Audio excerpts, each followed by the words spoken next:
Hey everybody, welcome to my channel. I'm Ash the OT and I provide parents and caregivers tools and strategies in order to help the little children in their lives to learn, grow, and make progress.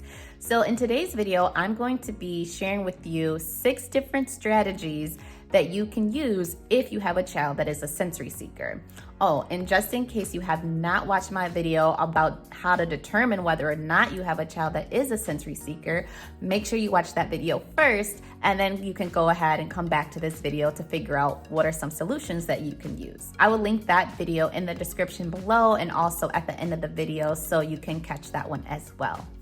Without further ado, let's get right into how you can use some simple strategies to help your child who may be a sensory seeker. So strategy idea number 1 is to have your child engage in what is called heavy work.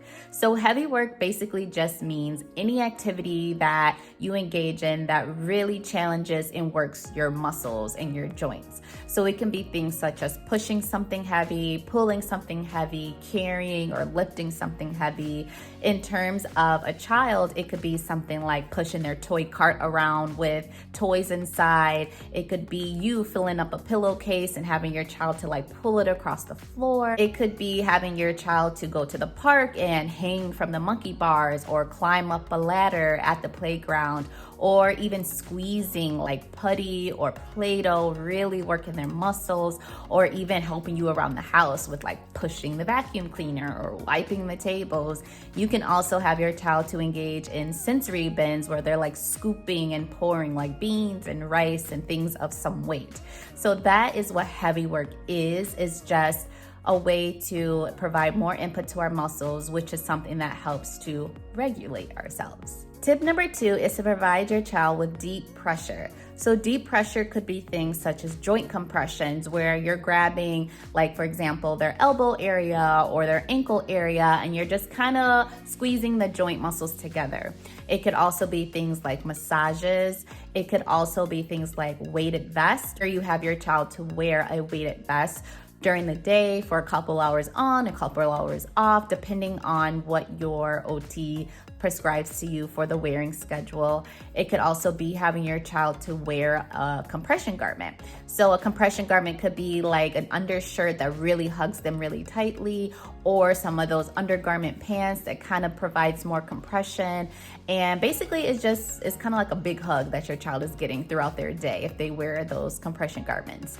At night, you may even want to try a weighted blanket, especially if your child is having a hard time sleeping. A weighted blanket could be a great tool that you can use to help your child with sleep and that regulation piece for bedtime. A tight hug in general is another example of deep pressure. You're really physically, firmly giving your child really tight squeezes, really tight hugs, and that's providing them with some of that deep pressure that they may be seeking and need in order to calm down and feel regulated. Tip number 3 is to provide your child with oral input. So a lot of us probably don't realize or recognize it, but our mouth has so many different muscles, and it takes a lot for us to manipulate our food, to chew our food, to swallow our food, to get things through a straw. So using our mouth as a tool of regulation is a great idea. So some examples of that, you can have your child to drink a thick shake through a straw, or even better, like a crazy straw, because that really takes a lot of input to get the liquid out.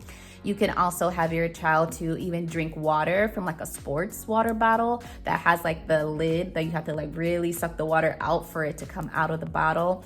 You can also have your child to try chewing on things that are very chewy, like granola bars. You can even try having your child to use a chewy tool, such as those chewy tubes or the chewy necklaces. And you can also have your child to engage in things such as blowing. So blowing bubbles, blowing like cotton balls across the table, blowing like those pinwheels. Blowing is a very good tool for that breath regulation, because you have to take a deep breath in and blow it out in order for the bubbles to go, or in order for the pinwheel to spin. So using your mouth as a tool for regulation is a great strategy for sensory seekers. The fourth strategy that you can use in order to help your child who may be a sensory seeker is to change your environment. Make some environmental modifications. So this may mean you have your child to work and play in a smaller space. You can set up them a little fort or a little tent, or use a smaller room in the house as their play area. And that will help a lot, because some kids, when they have too much space, it's too much for them. It's like an overload. And so that kind of revs them up more. Whereas if they have sort of like that confined space, it helps them to feel a lot more safe and a lot more calm. You can also try, if you have the opportunity to dim the lights to make it less bright in certain rooms in the house. You can also try using soft music. You can also try to eliminate visual distractions. Some children have way too many toys out on visual display and out for access at all times. So if you put away some of those toys and eliminate some of those visual distractions, that may also help the child to feel a lot more regulated. Tip number 5 is to have your child engage in some slow movement activities. So generally things such as spinning or turning upside down are things that kind of like increase our children's like alert systems. But if we have them to engage in things such as that linear movement, which is that back and forth, like slow swinging or rocking, or in a rocking chair, or if you don't have access to a swing or a rocking chair, you can always do it. My favorite hack, which is to simply grab a blanket, a large blanket, put your child in the middle of it, have them lay down, and you grab one end, the other adult grabs the other end, and you just swing them back and forth.